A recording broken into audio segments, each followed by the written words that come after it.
My name is Elizabeth Anderson. Everyone calls me Betty.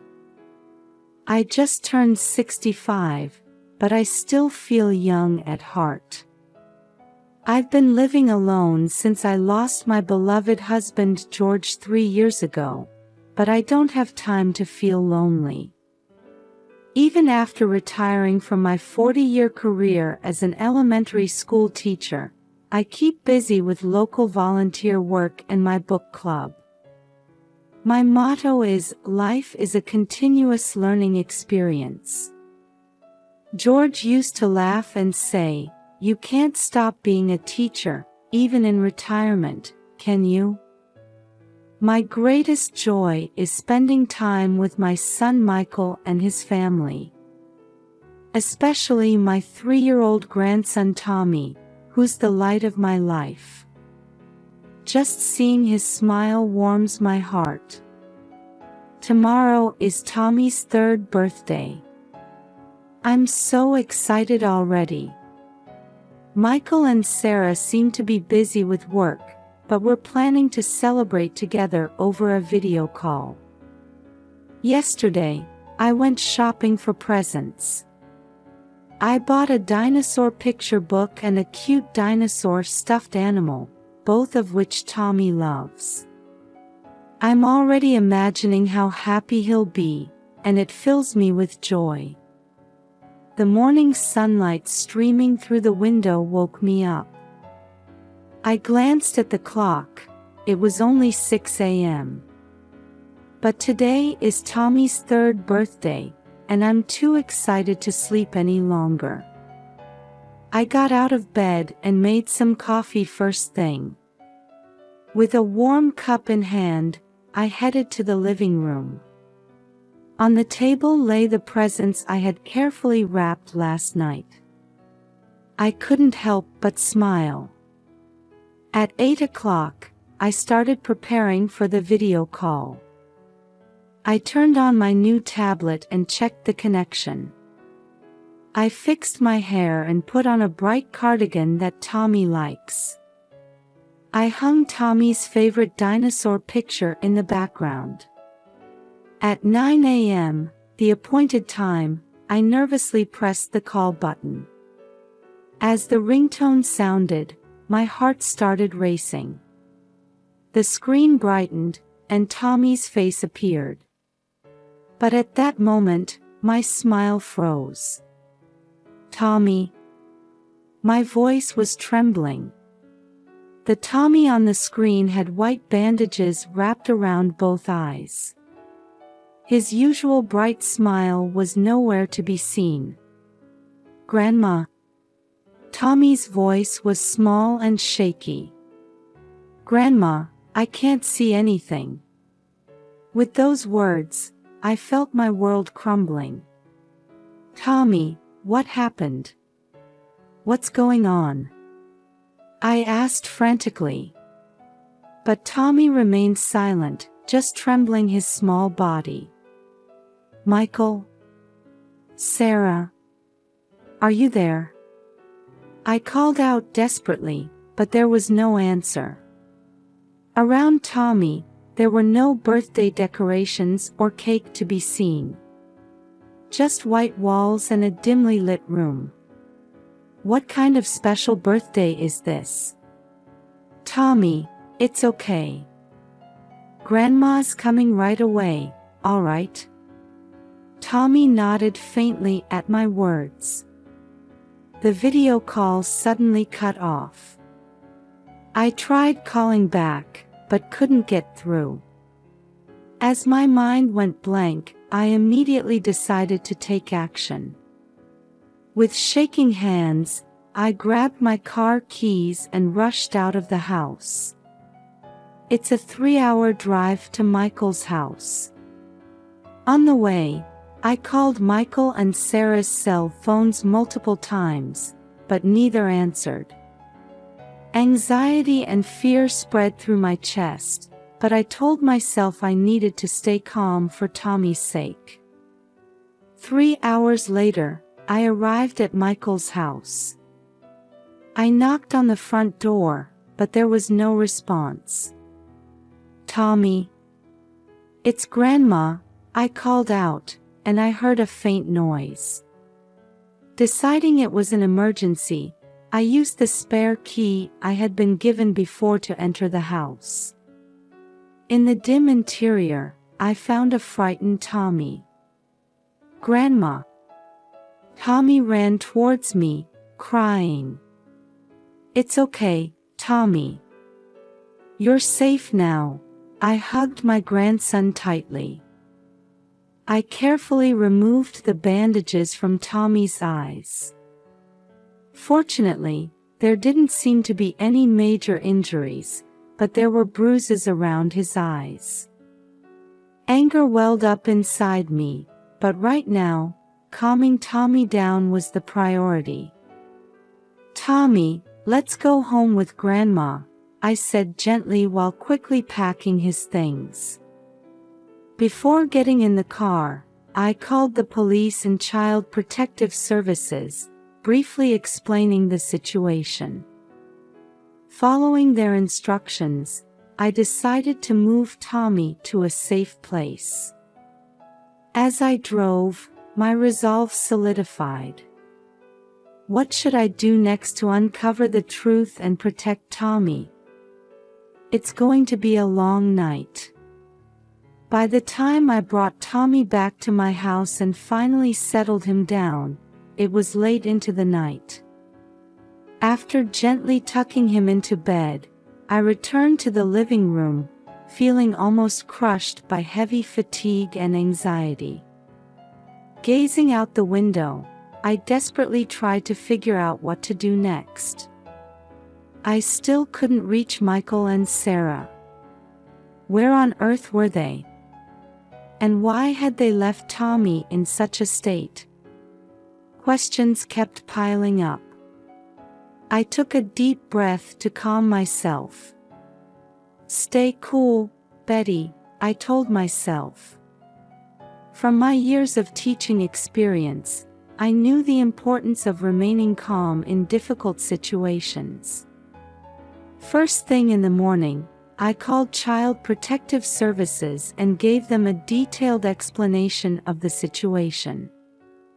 They responded quickly, arranging for a social worker to visit my home that same day.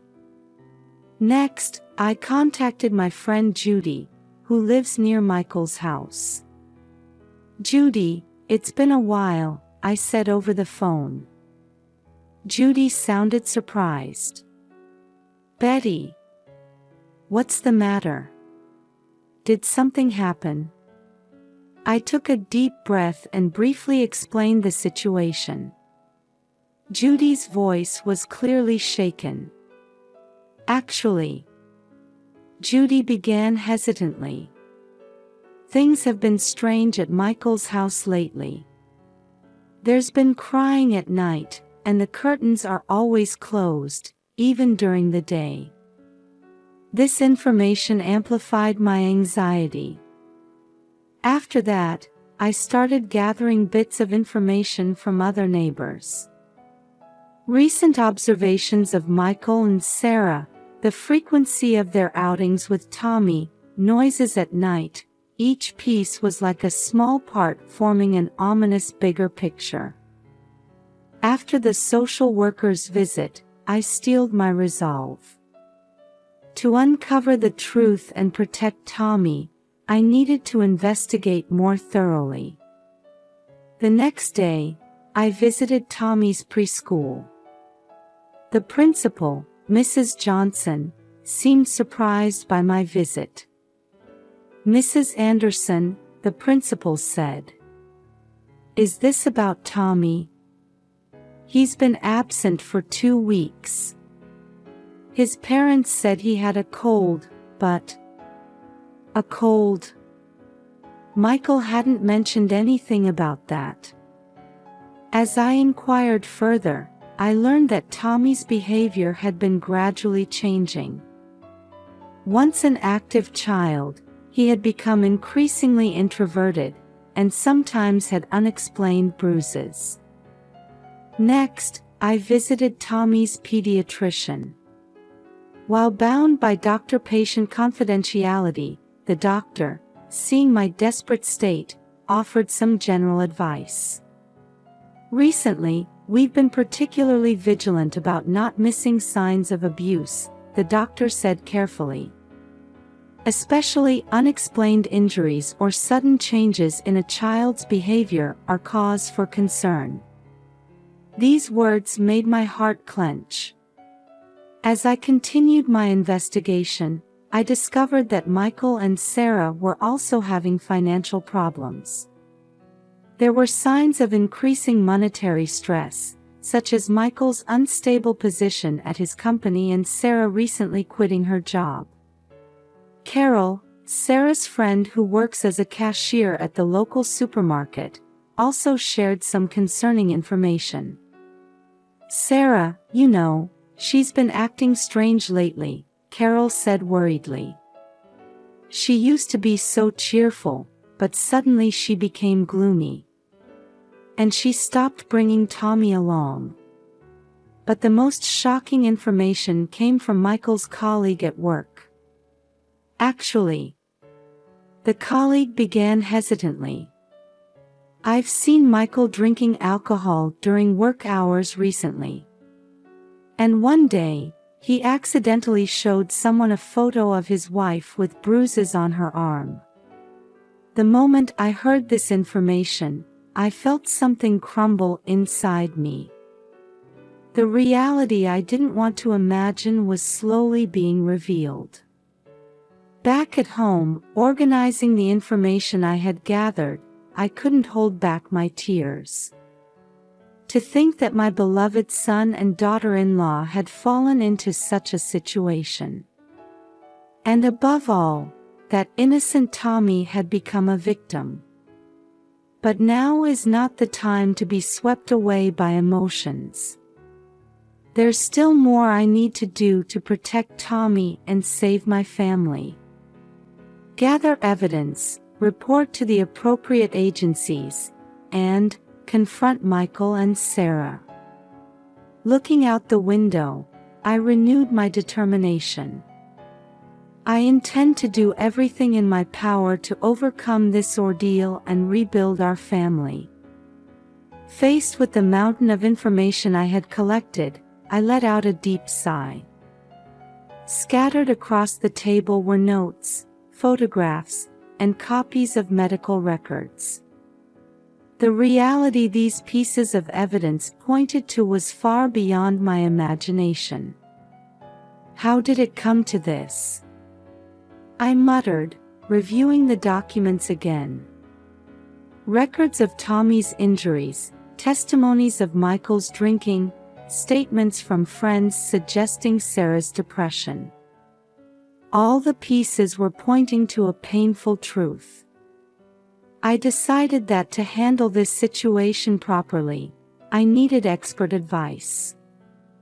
I contacted Jeanette, a longtime friend and retired lawyer. Betty, this is serious, Jeanette said as she looked through the documents.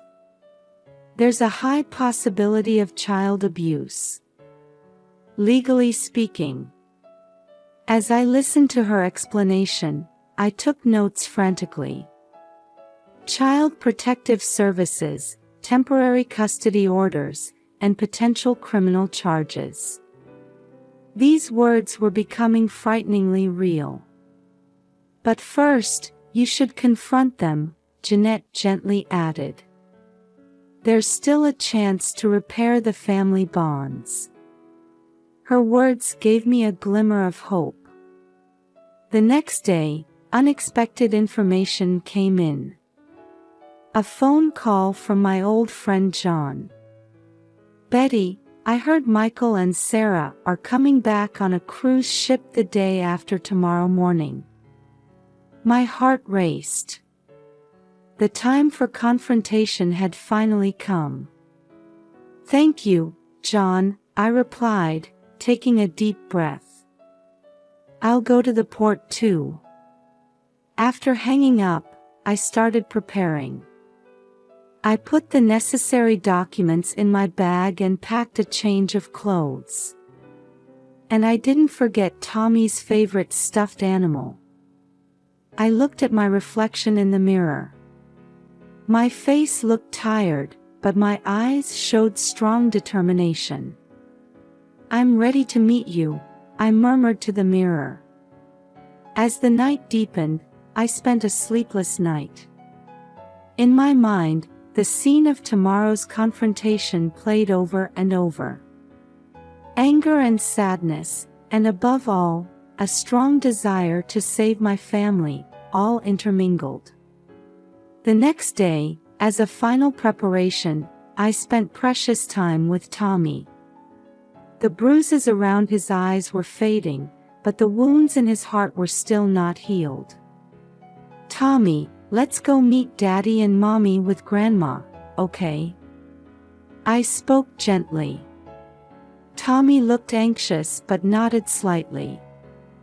"Are Daddy and Mommy angry?" Tommy's small voice made my heart ache. "It's all right, Tommy. Grandma's here with you." I hugged him tightly. Imagining the journey to the port, I kept reminding myself, stay calm, but firm. With love, but without compromise. The weight of the documents in my bag tells the gravity of this situation. But even heavier is the importance of this confrontation that could determine the future of our family. Tomorrow morning, we'll head to the port. There, we'll face the truth that has been hidden for so long. And no matter how painful it may be, I believe it will be the first step in repairing our family bonds. All right, everything's ready. I took a deep breath and closed my eyes, preparing for tomorrow. Passengers are disembarking one after another from the cruise ship that has arrived at the port. My eyes are desperately searching for Michael and Sarah. Holding Tommy's small hand tightly, my heart is pounding fiercely. And then, finally, I saw them. "Michael! Sarah!" I called out loudly. The moment they turned around, I could see their expressions freeze. As soon as they saw Tommy, the color drained from their faces. "Mom?" Michael's voice cracked. "Why are you here with Tommy?" Sarah was at a loss for words, just standing there with her mouth open. "Grandma, I'm scared," Tommy trembled, clutching the hem of my dress. People around us started to notice our situation, looking on with interest. The tension was palpable in the air. "You're going to explain everything," I said quietly, but in a strong tone. Michael looked around and said anxiously, "Not here. Too many people watching." "Then where should we talk?" I pressed, not backing down. At that moment, several police officers appeared in a corner of the port. They must have been dispatched in response to the Child Services report. Michael and Sarah's faces turned pale. As they tried to run away, I grabbed their arms firmly and said, "You can't run anymore. It's time to tell the truth." The police intervened and guided all of us to a quiet room. There, the shocking truth was revealed. Michael let out a deep sigh and began to speak. "Mom, we couldn't take it anymore." Sarah continued, crying, "The stress from work, the debts, and... Does that give you the right to abuse Tommy?" My voice was shaking with anger.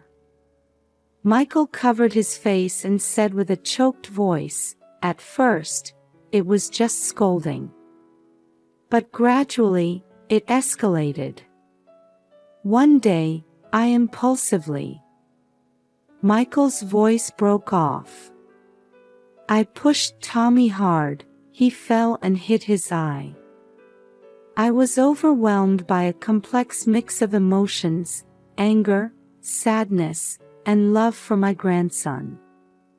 Why didn't you ask me for help? My voice was trembling. We were ashamed, couldn't tell anyone. Michael's answer made my heart ache. The police officers were watching the situation with stern expressions, but one female officer was gently talking to Tommy. It's okay now, Tommy. You're safe, she said. At those words, Tommy's body seemed to relax a little. Michael and Sarah were arrested, and Tommy was placed under the protection of Child Protective Services. Witnessing the breakdown of my family, my heart was in turmoil. However, I couldn't help but feel a slight relief that Tommy's safety was now assured. Epilogue. 6 months have passed since then. Michael and Sarah received suspended sentences and are participating in a strict rehabilitation program. Ironically, they ended up being exposed to the public eye they had feared so much. Tommy came to live with me, and day by day, we're working on healing his heart and body. Grandma, can we go to the park today? Tommy asks at the breakfast table. The wounds around his eyes have healed, and his smile is slowly returning. Of course, Tommy, I smile at him gently. The road to rebuilding our family is long and difficult, but I haven't given up hope. Michael and Sarah are sincerely reflecting on their actions and, while receiving counseling, are trying to gradually repair their relationship with Tommy. Betty, thank you so much, Sarah said tearfully during a recent visit. If you hadn't taken action, we would have sunk into a bottomless pit. The family bonds have been deeply wounded, but I believe that with love, patience, and above all, hope, they will surely heal someday. By overcoming this ordeal, our family will become stronger. I firmly believe that the future reflected in Tommy's smile will be filled with happiness.